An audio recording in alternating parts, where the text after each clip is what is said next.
Hello po sa ating lahat. Pag-usapan nga natin itong Ukraine at saka Russian war. If I remember right, nagsimula yung yan digmaan na yan noong February last year. So, next year, by February, 2 taon na. Sinabi noon ni Putin, ang presidente ng Russia, na mga ilang araw lang ito, ngunit sabi nga natin by February, bali 2 taon na.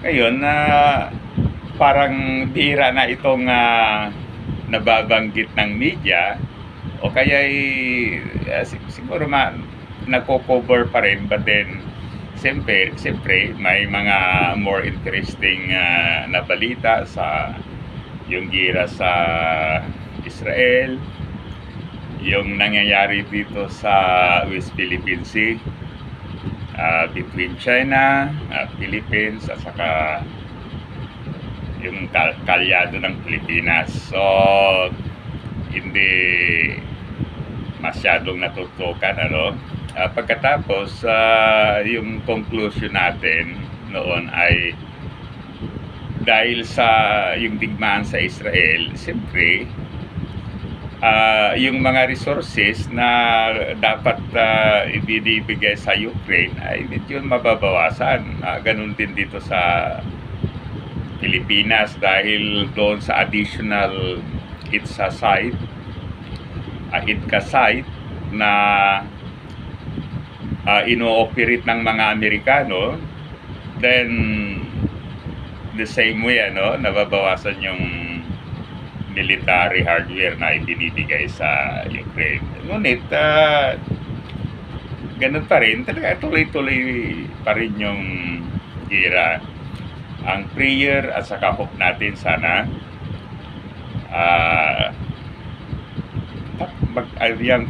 matapos na yung digmaan na yan, kasi maraming epekto yan sa world economy, dahil yan ang isa sa mga rason kung bakit yung presyo ng mga petroleum products ay naging uncertain. Okay, usually tumataas.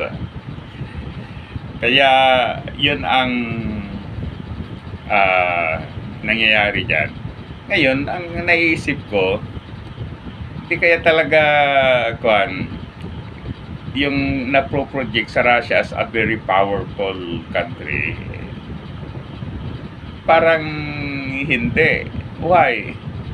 Kasi bakit hindi niya mapasuko ang Ukraine kung talagang malakas ang kanyang military, short of using the nuclear weapon. Yung conventional weapon lang, kasi alam naman natin na ang Russia is world power. Ang Ukraine ay hindi naman world power. Ang mga armas nito ay yung mga yung dinodonate ng United States at saka ibang mga countries na tumutulong sa kanya, at saka yung mga binibili niya, at saka ayos-ayos noon yung mga captured weapons from the Russian. So in other words, hindi siguro yung mga galing sa western countries like United States, siyempre kanyan mga talagang modern at saka with high technology.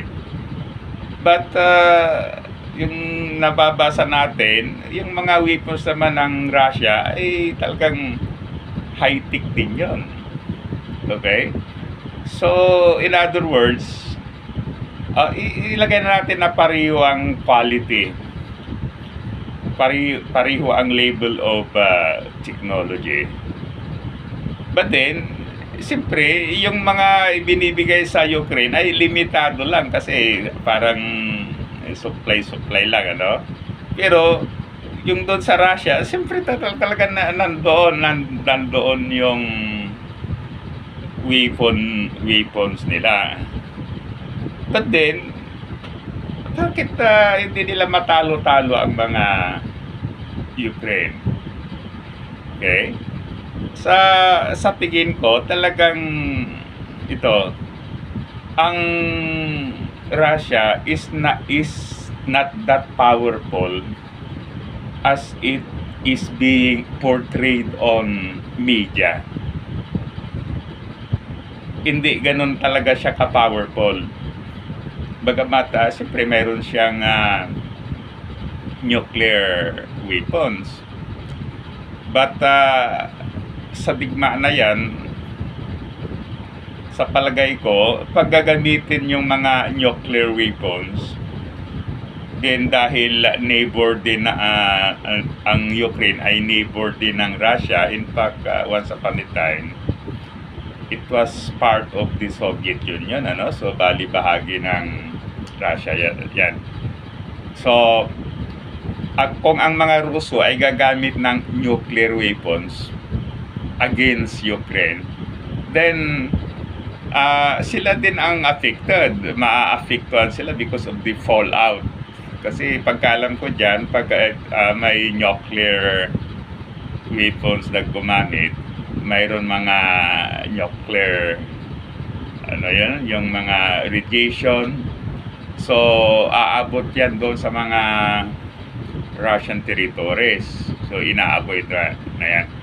Ngayon, ang tinitignan ko, halimbawa yung conventional weapons versus conventional weapons without using nuclear weapons. But hindi makakuha ng hindi makaaki ng superiority ang Russia. Kaya parang I doubt yung kanyang military might. Pagkatapos, the fact that it is always using yung mga missiles, rockets, na bahala na basta inire-release papuntang Ukraine, bali parang yan bahala ng yun. So ang ibig sabihin, yung kanyang mga military personnel ay parang alangan din sila sa mga Ukrainian military. Kasi kung talagang kayang-kaya nila, bakit sila hindi atake? Instead, ang ginagamit nila ay yung mag-send talaga ng mga missiles o rockets sa mga Ukrainian territory. Kaya yon ang naiisip ko. Okay? Opinion ko lang naman ito. Conspiracy theory, ika nga. Yung alam natin na ang Russia ay isang very powerful country under Putin. I doubt that. Okay? Kasi ang thesis natin, kung ganun ka-powerful ang Russia, bakit hindi niya nga mapasuko ang Ukraine? Kung talagang powerful yan, siguro baka isang linggo, isang buwan, tapos na yung gira. But sabi ko nga, by this coming February next year, then magdadalawang taon na. Okay? So, uli, thank you. Sana i-like at saka subscribe sa ating YouTube channel. Mabuhay tayong mga Pilipino.